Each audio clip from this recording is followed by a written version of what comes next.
નમસ્કાર વિદ્યાર્થી મિત્રો, ધોરણ 10 ચેપ્ટર 17 એનો આજે આપણે બીજો ભાગ કરીશું. પહેલો ભાગ તમને ડિસ્ક્રિપ્શન અંદરથી મળી જશે. આપણે વિદ્યાર્થી મિત્રો વારાહી ક્લાસીસ વતી આ સુંદર ઓનલાઈન ક્લાસીસનું આયોજન કરી રહ્યા છીએ. તો થેન્ક યુ વારાહી ક્લાસીસ. વિદ્યાર્થી મિત્રો, આપણે અગાઉના વિડીયોની અંદર 5 પ્રશ્નોની ચર્ચા કરી હતી. આજે આપણે 6થા પ્રશ્નની ચર્ચા કરીશું કે ગરીબી ઘટાડવા મુખ્ય સરકારી ઉપાયોની સમજૂતી આપો. કે ગરીબી ઘટાડવા માટે સરકારે કઈ કઈ યોજનાઓ ખાસ કરીને હાથ ધરી છે, તો એના વિશે આપણે વાત કરવાની રહેશે. તમને અહીંયા આવો પણ પ્રશ્ન પૂછાઈ શકે, કોઈ પણ 5 સરકારી યોજના એવો પણ પ્રશ્ન પૂછાઈ શકે, કે કોઈ પણ 5-7 કે એવી રીતે તમને પ્રશ્ન પૂછાઈ શકે. લગભગ તમને બધી જ સરકારી યોજનાઓ ના પૂછે, કારણ કે સરકારી યોજનાઓ ઘણી બધી છે. તો ચાલો વિદ્યાર્થી મિત્રો, આપણે જોઈએ ગરીબી ઘટાડવા મુખ્ય સરકારી ઉપાયોની સમજૂતીમાં ભારત સરકારે ગરીબી નિર્મૂલન એટલે કે ગરીબી નાબૂદ કરવા માટે 5 પ્રકારના કાર્યક્રમો બનાવ્યા છે. કયા કયા? તો કે વેતનયુક્ત રોજગારી કાર્યક્રમ, એટલે કે રોજે રોજનું વેતન મળે, બરાબર છે, અને પગાર મળે, પૈસા મળે એવું રોજગારી કાર્યક્રમનું આયોજન. બીજું, સ્વરોજગારી એટલે કે પોતાની રીતે જ રોજગારી મેળવે, બરાબર છે, સ્વરોજગાર મેળવે એવા કાર્યક્રમો. અન્ન સુરક્ષાને લગતા કાર્યક્રમો, એટલે કે પોતાનું તેને ખાવાનું મળી રહે એ માટેના કાર્યક્રમો. તથા સામાજિક અને સલામતીને લગતા કાર્યક્રમ. અને શહેરી ગરીબી નિવારણ કાર્યક્રમ. તો આ 5 પ્રકારે સરકારે અલગ અલગ કાર્યક્રમો બનાવ્યા છે. તો ચાલો આપણે જોઈએ પહેલું, કૃષિ વિકાસ માટેના કાર્યક્રમો અથવા યોજનાઓ. કે સરકારે કૃષિ માટે શું શું કર્યું છે એની આપણે યોજનાઓ જોઈએ. તો કૃષિ માટેની યોજનાઓમાં ખાસ કરીને આ પહેલું છે કે પ્રધાનમંત્રી કૃષિ સિંચાઈ યોજના.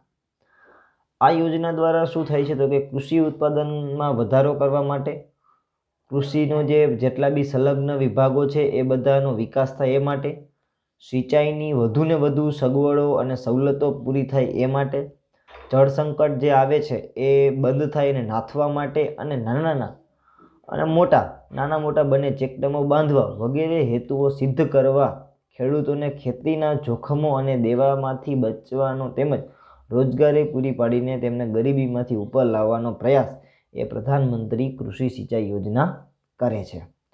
કયું કામ કરે છે? તો કે ભાઈ નાના મોટા ડેમડાઓ બાંધે છે અને સિંચાઈની વધુને વધુ સવલતો મળે એવું કાર્ય એ કરે છે. ચાલો બીજું જોઈએ તો પ્રધાનમંત્રી ફસલ વીમા યોજના. જે આ યોજનાઓ છે એ સીધી જ કેન્દ્ર સરકાર આધારિત છે, એટલે જેનું નામ છે પ્રધાનમંત્રી ફસલ વીમા યોજના.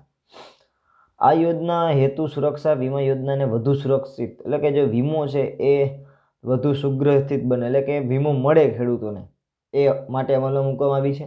આ યોજના મુજબ કુદરતી આફતો, ખેતીના ઊભા પાકને થતા નુકસાન માટે ખેડૂતોને આર્થિક સહાય આપવામાં આવે છે. આ ઉપરાંત ટેકાના ભાવે કપાસની ખરીદી, ખેડૂતોને બોનસ આપવામાં આવે. કૃષિ પેદાશોના ભાવો સ્થિર રાખવા માટે સરકારે ક્ષતિમુક્ત કૃષિ ભાવ પંચની પણ રચના કરેલી છે. તો જે ફસલ વીમા યોજના છે, ખાસ વીમો એના માટે છે કે ભાઈ કોઈ કુદરતી આફત આવી જાય અને ખેડૂતોનો પાક એ ફેલ થઈ જાય, બરાબર છે, ખરાબ થઈ જાય, તો એ માટે એને એનું વળતર મળી રહે એ માટે આ યોજના છે. ચાલો ત્યાર પછી રાષ્ટ્રીય પેયજળ યોજના કાર્યક્રમ.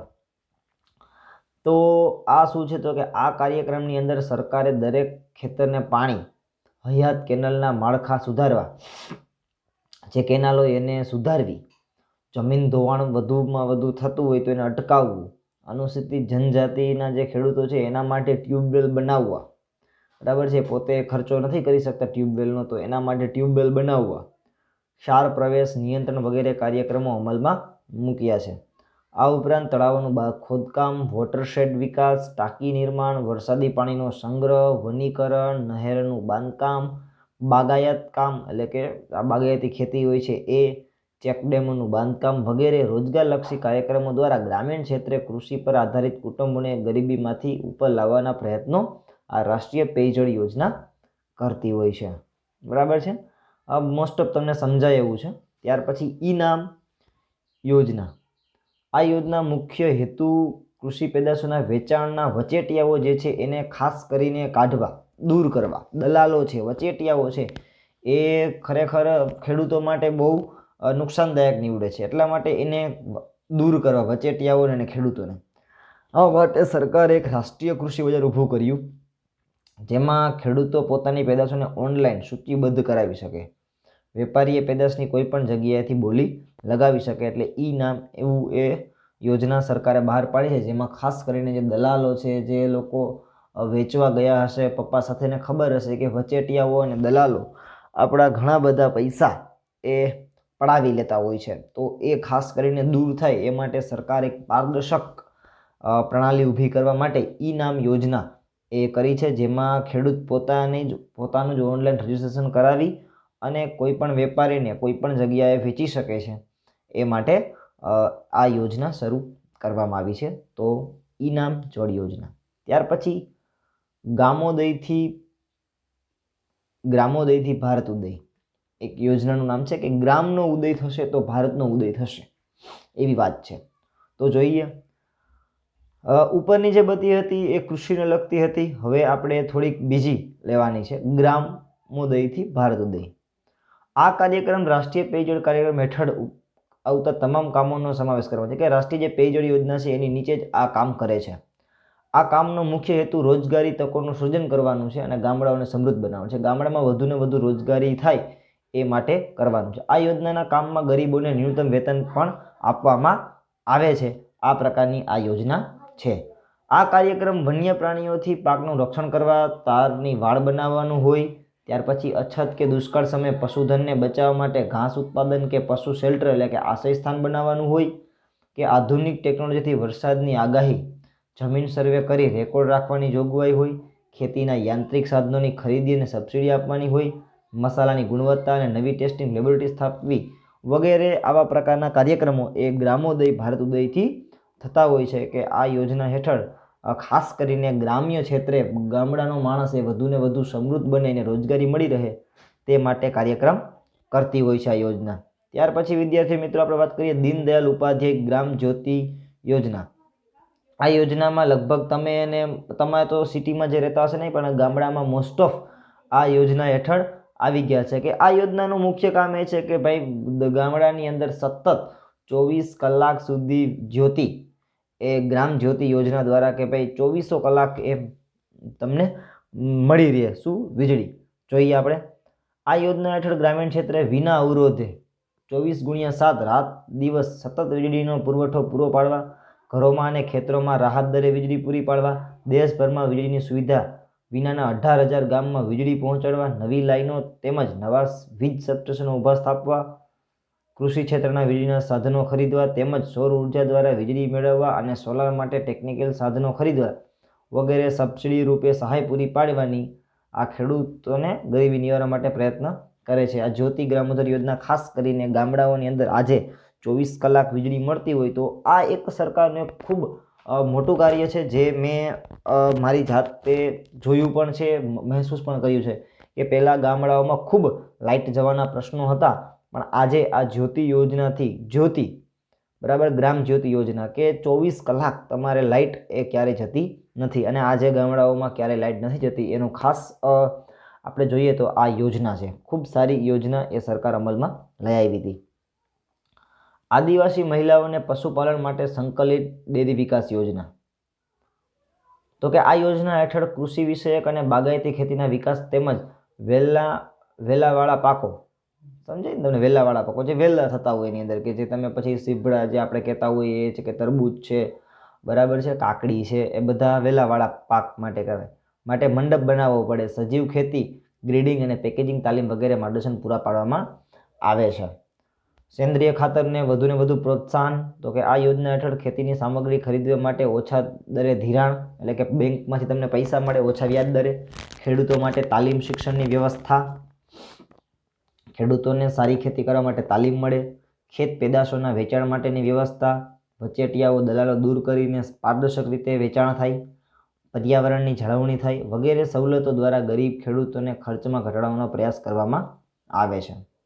પ્રધાનમંત્રી સડક યોજના, આ યોજના હેઠળ ગામડાના નજીકના નાના મોટા શહેરોને જોડવા માટે એપ્રોચ રોડ બનાવવામાં આવ્યા છે, જે તમે બધાએ જોયા હશે અને બારે બોર્ડ મારેલો હોય. મેં આની પહેલાંના એક વખત વિડીયોમાં તમને એ બોર્ડ પણ બતાવેલો કે પ્રધાનમંત્રી સડક યોજના એ હોય છે. નાના નાના જે શહેરો ગામડા હોય એને જોડવાનું કામ આ કરતી હોય છે. એપ્રોચ રોડ બનાવવામાં આવે છે. એમાં મા અન્નપૂર્ણા યોજના, જેમાં તમને અન્ન મળી રહે એ માટે સરકાર આ યોજના હાથમાં લઈ આવી છે. તો કે આ યોજના હેઠળ રાજ્યના અંત્યોદય જે કુટુંબ છે તેમને ગરીબી છે તો એને માટે પ્રતિ માસ 35 કિલોગ્રામ અનાજ મફતમાં આપવામાં આવે છે. આ યોજના મુજબ મધ્યમ વર્ગના ગરીબ કુટુંબોને વાજબી ભાવની દુકાન દ્વારા પ્રતિ માસ વ્યક્તિ દીઠ 5 કિલોગ્રામ અનાજ, જેમાં ઘઉં 2 કિલો, ચોખા 3 કિલો અને જાડું અનાજ 1 કિલો, મતલબ કે જાડું અનાજ જે વિસ્તારો એ પ્રમાણે પ્રતિ એક રૂપિયાના કિલો એ આપવામાં આવે છે. રાજ્યના લગભગ 3.62 કરોડ લોકો આ યોજનાનો લાભ લઈ અને અન્ન સુરક્ષા બક્ષવામાં આવે છે. આ યોજનાનો લાભ મેળવવા કુટુંબની બચત તો થશે, જેથી તેઓ અન્ય વપરાશી વસ્તુ ખરીદે પોતાનું જીવન ધોરણ સારું બનાવી શકે. એ માટે આ યોજના છે કે ભાઈ અન્નનો એને પ્રશ્ન ના રહીએ તો એ બીજું સારું એવું ખરીદી અને પોતાનું જીવન ધોરણ સારી રીતે જીવી શકે એ માટે આ યોજના છે. સાંસદ આદર્શ ગ્રામ યોજના, આ યોજના હેઠળ સંસદ સભ્યએ પોતાના મત વિસ્તારના દત્તક લીધેલા ગામમાં શિક્ષણ અને આરોગ્યની સુવિધા પૂરી પાડીને તેમજ વિવિધ કામો દ્વારા રોજગારીનું તકોનું નિર્માણ કરીને આદર્શ ગ્રામ યોજના બનાવવાનું છે. પણ એવી કયા દત્તક લઈએ જોવાનું રહેશે. મહાત્મા ગાંધી રાષ્ટ્રીય ગ્રામીણ રોજગાર બાંધરી યોજના, જેને MNREGA નામ આપવામાં આવે છે, અને આ MNREGAની અંદર ખૂબ કામ થાય છે અને ગરીબ માણસોને અહીંયા રોજગારી મળી રહી છે. મનરેગા જેને કહેતા હોય છે ગુજરાતીમાં સાવ, મનરેગા યોજના, MNREGA કહો કે મનરેગા યોજના ભારત સરકારના ગરીબ નિવારણ કાર્યક્રમ છે. ગરીબી દૂર થાય, ગરીબ નહીં. આપણા ગામમાં આપણું કામ, સાથે મળે છે વાજબી દામ ના સૂત્ર દ્વારા અમલી બનેલી આ યોજના ગ્રામ વિસ્તારોમાં કુટુંબ દીઠ એક સભ્યને નાણાકીય વર્ષમાં 100 દિવસની વેતનયુક્ત રોજગારી આપવામાં આવે છે. સૂત્ર ખાસ યાદ રાખજો, આપણા ગામમાં આપણું કામ, સાથે મળે છે વાજબી દામ. કામ માંગ્યા પછી સરકાર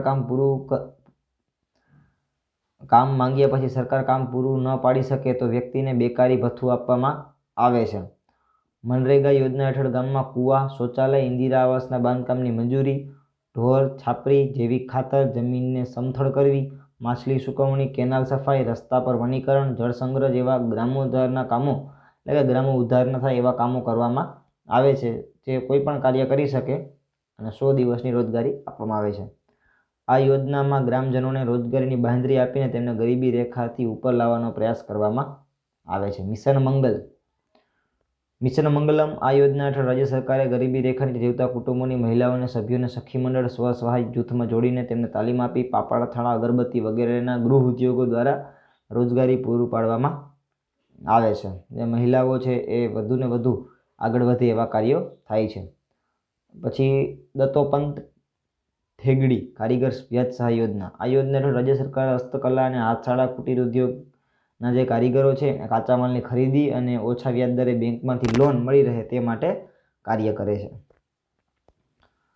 જ્યોતિ ગ્રામોદર વિકાસ યોજના, તો કે આ યોજના હેઠળ સ્વરોજગારી પૂરી પાડવા અને જે વિસ્તારના બેરોજગારો છે એને ઉદ્યોગ સ્થાપવાની જમીન આપવામાં આવે છે, યંત્ર સામગ્રી આપવામાં આવે છે, બધું સબસિડી રૂપે આપવામાં આવે છે. ટૂંકમાં વીજળી વગેરે સબસિડીને આર્થિક સહાયમાં આપવામાં આવે છે.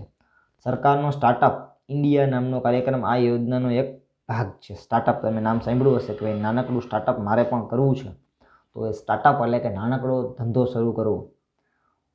બાજપાઈ બેંક બેલ યોજના, આ યોજના હેઠળ જેમની ઉંમર 18 થી 65 વર્ષની હોય, ઓછામાં ઓછું 4થું ધોરણ પાસ કર્યું હોય એવા શહેરી અને ગ્રામ વિસ્તારના બેરોજગારને તાલીમ આપીને તથા વારસાગત કારીગરોને ધંધા માટે નિયત રકમનું ધિરાણ આપીને સ્વરોજગારી દ્વારા ગરીબી નિવારણના પ્રયાસો થાય છે. બાજપાઈ બેંક બેલ યોજના. એગ્રો બિઝનેસ પોલિસી 2016 દ્વારા રાજ્ય સરકારે પ્રોસેસ ફૂડ પ્રોડક્ટની નિકાસમાં મદદ કરવાની તેમજ એગ્રો ફૂડ પ્રોસેસિંગ યુનિટો સ્થાપવા 10 લાખ લોકોને રોજગારી પૂરી પાડવા યોજના અમલમાં મૂકી છે. પણ ખાસ કરીને વિદ્યાર્થી મિત્રો, આ યોજનાઓ ક્યારેક ફક્ત કાગળ ઉપર જ રહી જાય છે ગરીબ માણસને આનો લાભ દર વખતે મળે એવું શક્ય નથી અને નથી મળતો એવું નથી, પણ એક સરકાર આમ જોઈએ તો એક સારું કાર્ય કરી રહી છે. હવે વિદ્યાર્થી મિત્રો આપણે જોઈએ બેરોજગારીનો અર્થ અને તેના પ્રકાર, એની આપણે ચર્ચા કરવાની છે. તો કે પહેલાં તો બેરોજગારી એટલે શું? તમે અને હું અત્યારે બેરોજગારીમાં આવીએ તો જોઈએ આપણે, તમે તો નથી આવતા. બેરોજગારી એટલે વેતનના પ્રવર્તમાન દરોએ કામ કરવાની ઈચ્છા અને યોગ્ય શક્તિ તથા લાયકાત ધરાવતા 15થી 60 વર્ષની ઉંમરના લોકોને કામ શોધવા છતાં કામ ન મળતું હોય એવી ફરજિયાત પરિસ્થિતિ. બેરોજગારી શું છે? તો એક પરિસ્થિતિ છે. કેવી પરિસ્થિતિ છે? તો કે જે વેતન પ્રવર્તમાન દરો છે, જે અત્યારના સમયમાં જે દર હાલી રહી છે, મતલબ કે જે મજૂરી હાલી રહી છે એ જ દરોએ મારે કામ કરવું છે, છતાંય યોગ્ય શક્તિ છે મારી પાસે લાયકાત છે અને હું 15થી 60 વર્ષની વચ્ચે આવું છું અને કામ શોધવા જઉં છું, છતાંય મને કામ મળતું નથી. આવી પરિસ્થિતિ ઊભી થાય તો તેને શું કહેવાય? બેરોજગારી કહેવામાં આવે છે. હવે તમે જોઈ લેજો કોણ આવે છે બેરોજગારીમાં, કે મારે પ્રવર્તમાન દરે કામ કરવું છે, મારી કામની ઈચ્છા છે, મારી પાસે શક્તિ છે, મારી પાસે લાયકાત છે અને હું 15થી 60 વર્ષની વચ્ચે આવું છું, છતાંય મને કામ શોધવું તોય મળતું નથી. આવી પરિસ્થિતિ જેદી ઊભી થાય તેદી આપણે શું કહેવાય? બેરોજગાર. તો પ્રકાર જોઈએ બેરોજગારીના. તો ઋતુગત બેરોજગારી ભારતમાં કૃષિ ક્ષેત્રે સિંચાઈની અપૂરતી સગવડતા. ઋતુગત બેરોજગારી જે કે ઋતુમાં આવે તો કે ભાઈ જો ગામડાઓની અંદર ખાસા હોય કે ચોમાસામાં કામ ખૂબ હોય, પછી ઉનાળા અને શિયાળામાં માણસો ઘરે બેઠા હોય, તો એ ઋતુગત બેરોજગારી છે. શું કામ? તો કે ભાઈ એક તો આપણે અહીંયા કૃષિ ક્ષેત્રે કોઈ સિંચાઈની પૂરતી સગવડ નથી, વરસાદ આપણો અનિયમિત છે, વૈકલ્પિક રોજગારીની તકોનો અભાવ છે, 3 થી 5 મહિના સુધી ખેડૂતો, ખેતમજૂરો, ગણોત્યા વગેરેનું બેરોજગાર રહેવું પડે તેવી પરિસ્થિતિ ઋતુગત કે મોસમી બેરોજગારી કહેવાય છે. જે ઇન્ડિયામાં સૌથી મોટી બેરોજગારી હોય તો આ કહી શકાય અત્યારે, કારણ કે ગામડાઓમાં ખાસ કરીને આ જોવા મળે છે. ઘર્ષણજન્ય. તો ઘર્ષણજન્ય આપણે જોઈએ તો ચીજ વસ્તુઓ અને ઉત્પાદક એકમોમાં જૂની ટેકનોલોજી સ્થાને નવી ટેકનોલોજી આવે અને અમુક સમય માટે શ્રમિકોને બેરોજગાર રહેવું પડે છે, એ ઘર્ષણજન્ય કહેવાય. આમ ટેકનોલોજી સંઘર્ષમાંથી જન્મતી બેરોજગારી એ ઘર્ષણજન્ય, એટલે કે ટેકનોલોજી અને માણસ બંનેનો સંઘર્ષ થાય અને એમાંથી જે જન્મે એ ઘર્ષણજન્ય બેરોજગારી કહેવામાં આવે છે.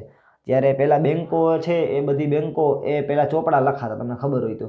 ત્યાર પછી બેન્કોમાં કોમ્પ્યુટરાઇઝ આવ્યા અને ઘણા બધા લોકો એ છૂટાઈ થઈ અને ઘણા બધાએ સ્વીકારી લીધું, તો ત્યારે જે બેરોજગારી થઈ એને ઘર્ષણજન્ય બેરોજગારી કહેવાય. બરાબર છે?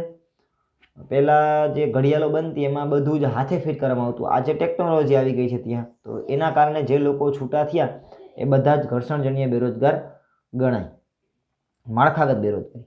ભારત જેવા વિકાસશીલ દેશોમાં ખેતી સિવાયની અન્ય વૈકલ્પિક ઉદ્યોગના અપૂરતા વિકાસ તેમજ સામાજિક પછાતપણું, રૂઢિઓ, રિવાજો, નિરક્ષરતા, માળખાકીય સુવિધાનો અભાવ ને માળખાગત બેરોજગારી કહેવામાં આવે છે. કે ભાઈ બીજું ખેતી સિવાય બીજું કાંઈ વિકલ્પ એની પાસે હોતો નથી અને સામાજિક રીતે ઘણા બધા પછાત હોય છે, તો એ બધી જે બેરોજગારીના કારણે જે ઉભવતી હોય તો એ સામાજિક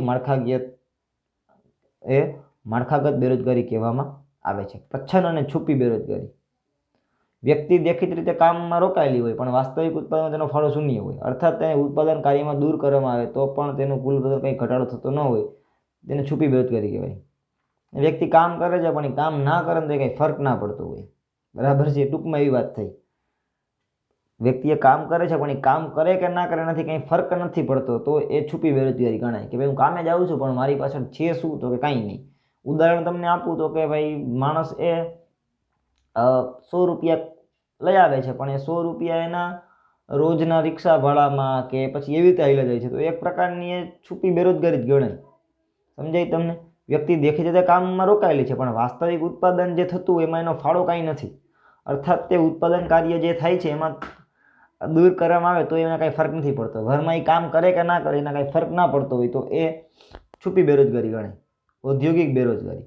ઔદ્યોગિક ક્ષેત્રે વસ્તુની માંગ ઘટે તો વ્યક્તિને ટૂંકા કે લાંબા ગાળા માટે કામ વગર રહેવું પડે, જેને ઔદ્યોગિક બેરોજગારી કહેવાય. આ તો સમજાય એવું છે. અને શિક્ષિત બેરોજગાર, જેમાં અત્યારે બહુ વધુ માણસો આવી ગયા છે, ખાસ કરીને શિક્ષકો, કે ઓછામાં ઓછું માધ્યમિક શિક્ષણ મેળવેલું હોય અને વ્યક્તિ બેરોજગાર હોય તો તેને શિક્ષિત બેરોજગાર કહેવામાં આવે છે. અને અત્યારે શિક્ષિત બેરોજગારીનો રાફડો ફાટ્યો છે, કારણ કે માણસને હવે મજૂરી તરીકે કામ નથી કરવું અને બીજું કામ એને મળતું નથી. ચાલો આગળ વધીએ. ભારતમાં બેરોજગારીની વિશાળતાનું પ્રમાણ સ્વરૂપ વર્ણવો. ભારતમાં બેરોજગારીના પ્રમાણમાં આંતરરાજ્ય અસમાનતા પ્રવર્તે છે. દેશમાં તેનું પ્રમાણ ખૂબ જ વધારે અને વ્યાપક છે. દરેક રાજ્યમાં અલગ અલગ પ્રમાણ જોવા મળે છે, બરાબર છે. અને દેશમાં પણ આનું પ્રમાણ ખૂબ વધારે છે અને વ્યાપક પણ એવડું જ છે. ખૂબ એક મોટો વર્ગ એ બેરોજગાર છે અને ગરીબીનું મુખ્ય કોઈ કારણ હોય તો એ પણ બેરોજગાર છે. જો માણસ રોજગારી મેળવશે તો ધીરે ધીરે એ પોતાનું અપ આવશે. કોઈ માણસ કામ કરીને બેરોજગાર કામ કરતો હોય, જે માણસ એ લાંબો સમય એ ગરીબ ના રહી શકે, કારણ કે કામ કરી રહ્યો છે. પણ બેરોજગાર માણસ એ ધીમે ધીમે ગરીબી તરફ વળતો જાય છે, કારણ કે આવકના સ્ત્રોતો બંધ થઈ જાય છે. તો ખાસ કરીને જે બેરોજગારી છે એ ગરીબી માટે અને બીજા અન્ય ઘણા બધા જે તમે માનસિક તણાવો માટે પણ બેરોજગારી એ ખૂબ મોટો ભાગ ભજવતી હોય છે. ભારત સરકાર શ્રમ અને રોજગાર મંત્રાલય દ્વારા નેશનલ સેમ્પલ સર્વે NSSના આધારે ભારતમાં બેરોજગારીની વિશાળતાનો ખ્યાલ આવે છે. ઈસવીસન 2011માં આંકડા જોઈએ તો ભારતમાં કુલ 116 મિલિયન, એટલે કે 1 મિલિયન એટલે 10 લાખ, 1 મિલિયન એટલે 10 લાખ લોકો થાય, તો એવા 116 મિલિયન લોકો બેરોજગાર ભારતની અંદર આટા મારે છે. તેમાં 32 મિલિયન લોકો અશિક્ષિત છે અને 84 મિલિયન, તમને મેં કીધું ને કે રાફડો ફાટ્યો છે, એ આ 84 મિલિયન લોકો એ શિક્ષિત બેરોજગાર છે, બરાબર છે. દેશમાં 15 થી 24 ઉંમરના લોકો આશરે 4.70 કરોડ લોકો બેરોજગાર હતા, એટલે કે 15 થી 24 વર્ષના ઘણા બધા લોકો એ બેરોજગાર છે. લેબર બ્યુરોના સર્વે મુજબ ઈસવીસન 2013-14માં ભારતનો બેરોજગારીનો દર 5.4% અને ગુજરાતમાં દર 1012 વ્યક્તિ એટલે કે 1.2% હતો. ગુજરાતમાં દર 1012 વ્યક્તિઓ એ બેરોજગાર છે. એમ તો 1012 આમ જોઈએ તો ઘણો બધો ઓછો કહેવાય. ગુજરાતની અંદર સારી એવી રોજગારીની તકો છે, પણ આંકડો થોડોક અત્યારે મુજબ જોઈએ તો ઘણો વધી ગયો છે. ઈસવીસન 2009 અને 10માં ભારતની શહેરી વિસ્તારોમાં દર 1034 વ્યક્તિઓ અને ગ્રામ્ય વિસ્તારમાં દર 1016 વ્યક્તિઓ એ બેરોજગાર હતી. ઈસવીસન 2013માં ભારતનો સ્ત્રીઓનો બેરોજગારી દર 7.7, એટલે કે 1007 સ્ત્રીઓ એ બેરોજગાર હતી. ભારતમાં સિક્કિમ, કેરળ, પશ્ચિમ બંગાળ, ઉત્તર પ્રદેશ, છત્તીસગઢ, જમ્મુ કાશ્મીર, ત્રિપુરા વગેરે રાજ્યોમાં બેરોજગારીનું પ્રમાણ ખૂબ વધારે છે, બરાબર છે. આ તમારે ક્રમમાં લેતું જવાનું. પહેલાં સિક્કિમ, પછી કેરળ, પશ્ચિમ બંગાળ, ઉત્તર પ્રદેશ, છત્તીસગઢ, જમ્મુ કાશ્મીર અને ત્રિપુરા, આ રાજ્યમાં બેરોજગારી ખૂબ વધારે છે. જ્યારે હિમાચલ પ્રદેશ, હરિયાણા, કર્ણાટક, ચંદીગઢ, ગુજરાત વગેરે રાજ્યોમાં બેરોજગારીનું પ્રમાણ ક્રમશઃ ઓછું છે. એક અંદાજ મુજબ ભારતમાં ઉચ્ચ શિક્ષણ ધરાવતા વિશ્વની કુલ વસ્તીના 66% યુવાનો છે. આપણે અહીંયા ઉચ્ચ અભ્યાસ ખૂબ કરે છે, પણ અનએમ્પ્લોયમેન્ટ રેટ એ ખૂબ વધતો જાય છે. જોબ્સ છે નહીં અને માણસો ખૂબ ભણેલાઓ આવી રહ્યા છે. બેરોજગારીના કારણ શું? પહેલું કારણ સૌથી મોટું છે, લખી જ નાખજો, વસ્તી વધારો. આખું ઇન્ડિયા ભરાઈ ગયું, તમે જગ્યા નથી ગઈ.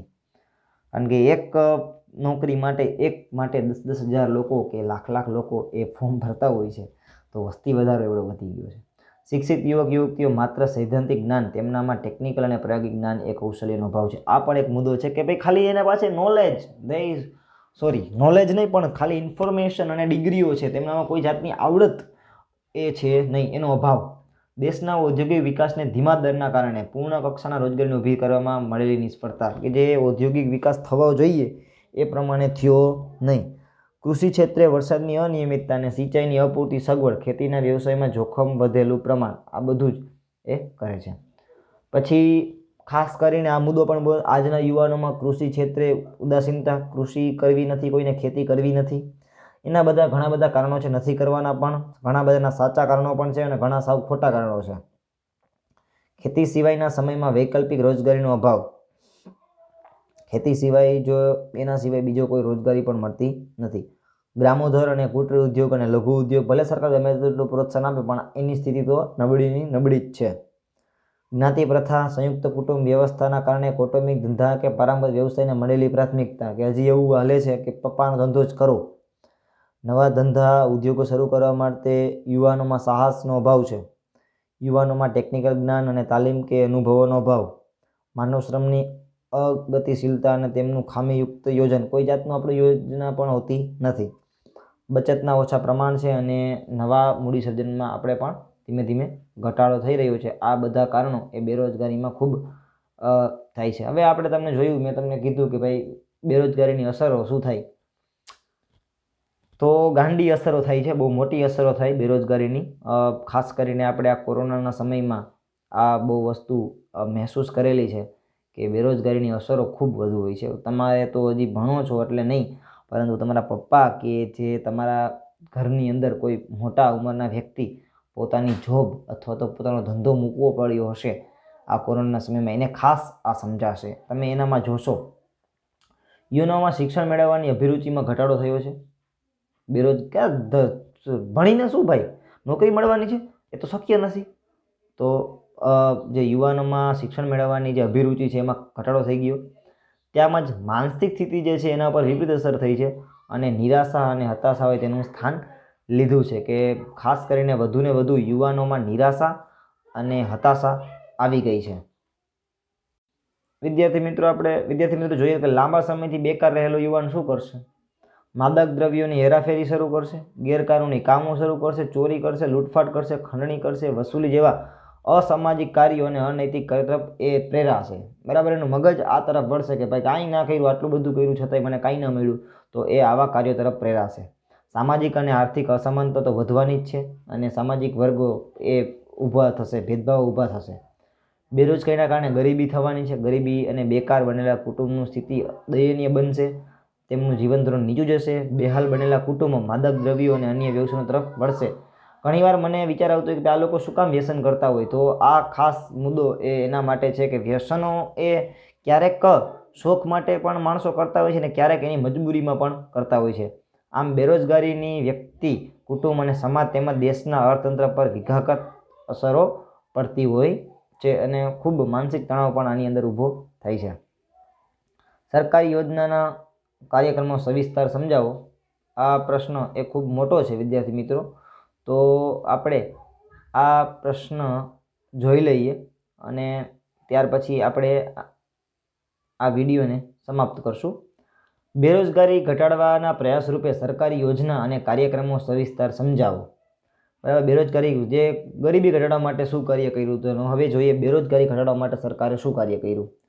ભારતમાં આર્થિક વિકાસનો વાર્ષિક દર 10% જેટલો ઊંચો રાખીને લક્ષ્યમાં સિદ્ધાંત કરવા સર્વગ્રાહી પગલાં ભરવા જોઈએ. કે આપણો આર્થિક વિકાસ દર છે ને 10% પહોંચાડવો છે એવું આપણે રાખીએ અને કામ કરવું જોઈએ. આ માટે જાહેર અને ખાનગી ક્ષેત્રે મૂડીરોકાણ વધારીને રોજગારીની તકો ઊભી કરવી જોઈએ. ગૃહ ઉદ્યોગ અને કુટીર ઉદ્યોગને ઝડપી અને સંતુલિત વિકાસ કરવો જોઈએ. શું શું કરવું જોઈએ એ આપણે લખવાનું છે. તમે પણ તમારી રીતે કાંઈ પણ કહી શકો. શ્રમપ્રધાન ઉત્પાદન પદ્ધતિ દ્વારા વપરાશી વસ્તુઓના ઉત્પાદન કરતા નાના નાના ઉદ્યોગો, ગ્રામ ઉદ્યોગો, હુનર ઉદ્યોગો વિકાસ પર ભાર મૂકવો જોઈએ. ગ્રામીણ ક્ષેત્રે ઓછા મૂડી રોકાણ વડે લોકોને રોજગારી આપી શકાય છે એવી ખેતી વિષયક પ્રવૃત્તિઓ અને યોજનાઓના મહત્તમ અમલ કરવો જોઈએ. જેમ કે કૃષિ ક્ષેત્રે એકથી વધુ વખત પાક લઈ શકાય તેવી પદ્ધતિ વિકસાવવી જોઈએ. નવી જમીન ખેડાણ હેઠળ લાવવી, દરેક ક્ષેત્રને પાણી અને વીજળી પૂરા પાડવા, નાની મોટી સિંચાઈ યોજનાઓ બનાવવી, સડકોનું નિર્માણ કરવું, પશુપાલન, ડેરી ઉદ્યોગ, મત્સ્ય ઉદ્યોગ, મરઘા, બતક ઉછેર, વનીકરણ વગેરે પ્રવૃત્તિઓ વિકસાવવી જોઈએ અને બાગાયતી અને શાકભાજીનું પણ કરવું જોઈએ. હવે ગ્રામીણ ક્ષેત્રે વધુને વધુ તંદુરસ્તી મળી રહે એ માટે સરકારે કામ કરવું જોઈએ કે ભાઈ એને ખાવાનું મળી રહે, પીવાનું ચોખ્ખું પાણી મળે, વીજળી મળે, જે જીવન જરૂરિયાતની વસ્તુઓ છે અને સવલતો જે છે કે બેંક છે, વીમો છે, ઇન્ટરનેટ છે, સંદેશાવ્યવહાર માટે એ બધું સરકારે કરવું જોઈએ. શિક્ષિત બેરોજગારો છે તો એના માટે ખાસ તેમને તેના પોતાના હોદ્દા પ્રમાણે એને કામ મળી રહે એ કરવું જોઈએ. ઉત્પાદન ક્ષેત્રમાં ટેકનોલોજીમાં ફેરફાર થવાથી આપણે કૌશલયુક્ત માંગ વધી છે, તો એ પ્રધાનમંત્રી કૌશલ યોજના જે આવી છે એ પ્રમાણે એમાં કામ થવું જોઈએ. વ્યવસાયલક્ષી અને તકનીકી શિક્ષણ નીતિ અપનાવવી.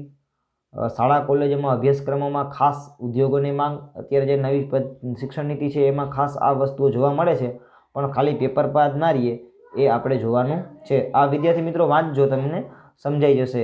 કાંઈ ના સમજાય તો તમે મને જણાવજો. ત્યાર પછી ભારત સરકારે ઘણા બધા make in India, skill India, digital India જેવા અમલમાં મૂકી છે અને એને વધારવા માટે આપણે ખાસ બેરોજગારી ઘટાડવા માટે સારી ભૂમિકા ભજવી છે. શ્રમ શક્તિનું યોગદાન તો કે ભાઈ એમાં આપણે આજે રોજગારના નવા રોજગારની તકો છે, તો આ ક્ષેત્રે ધ્યાનમાં રાખી શાળા કોલેજમાં રોજગારના નવા ક્ષેત્રોમાં રોજગારી વિપુલ તકો રહેલી છે. એ ક્ષેત્રોની જરૂરિયાતો ધ્યાનમાં રાખી શાળા કોલેજોમાં નવા અભ્યાસક્રમો દાખલ કરવા જોઈએ. તો શ્રમ શક્તિની આજની માંગને અનુરૂપ શ્રમિકોના ટૂંકા કે લાંબા ગાળાના સર્ટિફિકેટ ડિપ્લોમા, જે ખાસ કરીને અહીંયા તમને તાલીમ એટલે કે ITI છે, એ બધી વાત અને એ ITI તો એક ઔદ્યોગિક તાલીમ કેન્દ્ર છે જ્યાં તમને સર્ટિફિકેટ એટલે કે તમે ટૂંકા ગાળાના કરી શકો. જ્યારે IIT છે કે ઇન્ડિયન ઇન્સ્ટિટ્યૂટ ઓફ ટેકનોલોજી અથવા તો IIM છે, ઇન્ડિયન ઇન્સ્ટિટ્યૂટ ઓફ મેનેજમેન્ટ જેવી આ ઉચ્ચ શિક્ષણની સંસ્થાઓ જે છે, બરાબર છે, એની અંદર પણ ત્યારે આની અંદર જે વિદ્યાર્થીઓ જતા હોય છે એને તો કોઈ જાતની બેરોજગારીનો ક્યારેય પ્રશ્ન હોતો નથી, કારણ કે ત્યાંથી જ જોબ મળી રહેતી હોય છે. તો IIT અને IIM જેવી સંસ્થાઓ પણ સરકારે વિકસાવી છે અને ડિપ્લોમા અને IIT દ્વારા તમે રોજગારીની તકો મેળવી શકો છો. ઉદ્યોગોમાં સાહસિકતા વધે તે માટે સ્ટાર્ટઅપ ઇન્ડિયા નામની લોનની સહાય પણ સરકારે કરી છે. તો આ રીતે સરકારે બેરોજગારી ઘટાડવા માટે કાર્ય કરતી હોય છે. આ સિવાય સરકારોએ શું કર્યું છે તો કે ઉદ્યોગ સંબંધી વિકાસની અંદર નવા વેપાર અને ઉદ્યોગો માટે ઓછી મૂડી રોકાણ અને સ્વરોજગારની વધુને વધુ તકો ઊભી કરવા માટે સરકાર મદદરૂપ બને છે. ઓછા વ્યાજ દરે ધિરાણ આપે છે, લોન આપે છે. યંત્ર સામગ્રી માટે પણ સરકાર એ કામ કરતી હોય છે અને ફટાફટ લોન મળી રહે એ માટે પણ સરકારે થોડું ઘણું કાર્ય એ કરેલું છે. રોજગાર વિનિમય કેન્દ્રો પોતાના ત્યાં નોંધાયેલા બેરોજગારને તેમની લાયકાત અને અનુભવ મુજબ ક્યાં કામ મળી રહેશે તેના માટે વિશ્વસનીય માહિતી આપવાનું કામ કરે છે, બરાબર છે. આ કેન્દ્રો પોતાના કદ અને કાર્યક્ષેત્ર વ્યાપ વિસ્તારીને બેરોજગારીની ઝડપને સઘળી માહિતી પૂરી પાડે છે અને બેરોજગારી ઘટાડવામાં પણ કરે છે. કે કેરિયર ન્યૂઝલેટર કે રોજગાર સમાચાર તમે નામ સાંભળ્યું હશે, બરાબર છે. ગુજરાત રાજ્યની માહિતી ખાતા દ્વારા એ પ્રસિદ્ધ થઈ છે અને બહુ નજીવી કિંમત દ્વારા તમારા ઘરે પણ એ પહોંચાડી શકે છે. આજે રોજગારના વિનિમય કેન્દ્રો રોજગાર કારકિર્દી જેવા સામયિકો દ્વારા રોજગારીની માહિતી પૂરી પાડી શકે છે. મોડેલ કેરિયર સેન્ટર અને હેલ્પલાઇન નંબર 1800 425 1514 એ દ્વારા બેરોજગારોને જરૂરી માહિતી આપે છે. આ ઉપરાંત સરકાર રોજગાર મેળાનું પણ આયોજન એ કરતી હોય છે. લાસ્ટ ક્વેશ્ચન, વિશ્વ શ્રમ બજાર ખ્યાલ સ્પષ્ટ કરો. વિશ્વના દેશો પોતાના શ્રમિકોની મજૂરીની પરસ્પર આપ-લે કરે તે વિશ્વ શ્રમ બજાર. ખાસ કરીને વિદ્યાર્થી મિત્રો સમજજો કે વિશ્વ શ્રમ બજાર એટલે શું? તો કે આખું વિશ્વ છે એક બજાર છે, એની અંદર તમારે શ્રમ કરવાની વાત છે. તો વિશ્વના દેશો જે પોતાના શ્રમિકો છે કે મજૂરો છે એની પરસ્પર આપ-લે કરે, એટલે કે ભાઈ અહીંનો માણસ આફ્રિકા કામ કરતો હોય, અમેરિકાનો માણસ અહીંયા કામ કરતો હોય, ઇંગ્લેન્ડનો માણસ એ વળી બીજા કોઈ દેશની અંદર કામ કરતો હોય, તો એમ શ્રમિકો અને મજૂરોની પરસ્પર આપ-લે છે, એને એક વિશ્વ શ્રમ બજાર કહેવાય. આંતરરાષ્ટ્રીય કક્ષાએ શ્રમિકો એક દેશમાંથી બીજા દેશમાં રોજગારી, વેપાર ધંધા, ઉદ્યોગો, તાલીમ કે ઉચ્ચ અભ્યાસ માટે અને શૈક્ષણિક વ્યવસાયોની શોધમાં સ્થળાંતર કરે છે ત્યારે વિશ્વ શ્રમ બજાર ઉદ્ભવે છે. એટલે કે જેવી રીતે આપણે એક રાજ્યમાંથી બીજા રાજ્યમાં જતા હોય એ રીતે એક દેશમાંથી બીજો નાગરિક એ ભલે કોઈ રોજગાર માટે હોય કે વેપાર ધંધા માટે હોય, ઉદ્યોગ માટે હોય કે તાલીમ કે પછી કોઈ ઉચ્ચ અભ્યાસ માટે અથવા શૈક્ષણિક વ્યવસાય માટે શોધમાં સ્થળાંતર કરે ત્યારે આ વિશ્વ શ્રમ બજાર એ ઉદ્ભવે છે. હાલમાં ઉચ્ચ ટેકનિકલ જ્ઞાન અને ઉચ્ચ શિક્ષણ પદવી મેળવવા માટે વિકસિત દેશોમાં જવાના વલણો વધ્યા છે. ખાસ કરીને આપણને ખબર છે કે આપણા જે વિદ્યાર્થીઓ છે ઓસ્ટ્રેલિયાને ત્યાં ભણવા જતા હોય છે. અત્યારે એવું નથી, અહીંયા પણ તમે આપણી આયુર્વેદિક યુનિવર્સિટીની અંદર ઘણા બધા વિદેશીઓ અહીંયા ભણે છે. વધુ શૈક્ષણિક જ્ઞાન, કૌશલ્ય મેળવવા તેમજ વધુ સુવિધા, વધુ આવક મેળવવા અને વધુ સારી નોકરીની શોધમાં બુદ્ધિવર્ધન બહિર્ગમ બ્રેન ડ્રેન એ આંતરરાષ્ટ્રીય સ્તરે વધતું બુદ્ધિ ધનનું સ્થળાંતર છે. તમને વિદ્યાર્થી મિત્રો વાત કરું તો ખાસ કરીને મોટી જે તમે કંપનીઓ જોઈ રહ્યા છો, ભલે તમે કોઈ પણ લઈ લ્યો, ગૂગલ કે તમે એના CEO હોય, બરાબર છે, કે ચીફ એક્ઝિક્યુટિવ ઓફિસર, તો એ મોસ્ટ ઓફ ઇન્ડિયન છે. બહુ મોટી કંપનીઓના તમે સર્ચ કરશો કે એના CEO એટલે કે ચીફ એક્ઝિક્યુટિવ ઓફિસર, જે આખી કંપનીનો મેઇન માણસ કહી શકાય, એ તમે જોશો તો તમને એ કોણ મળશે? એ ઇન્ડિયન મળશે. મોટા ઔદ્યોગિક એકમો પોતાની ઊંચી આવક, ઊંચી લાયકાત, જ્ઞાન અને કૌશલ્યો ધરાવતા કર્મચારીઓની અદ્યતન જ્ઞાન અને ઉચ્ચ તાલીમ મેળવવા વિદેશ મોકલે છે અને એક પ્રકારનું આંતરરાષ્ટ્રીય સ્થળાંતર ગણાય છે.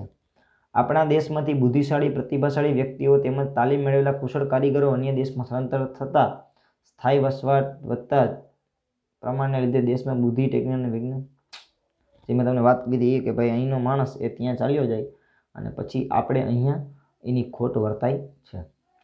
ઘણા બધા એવું કીધું છે કે ભાઈ જો સિલિકોન વેલી જે આવેલી છે ત્યાંના જે મોસ્ટ ઓફ માણસો અહીંયા આવી જાય ને તો ભારત એક સિલિકોન વેલી બનાવી શકે એમ છે. પણ અહીંયા ક્યારેક એ લોકો આવતા પણ નથી અને ક્યારેક ઘણા બધા બીજા પ્રશ્નો પણ હોય છે. તો ફરીથી વારાહી ક્લાસીસ વતી તમારા બધાનો ખૂબ ખૂબ આભાર વિદ્યાર્થી મિત્રો. Thank you all of you.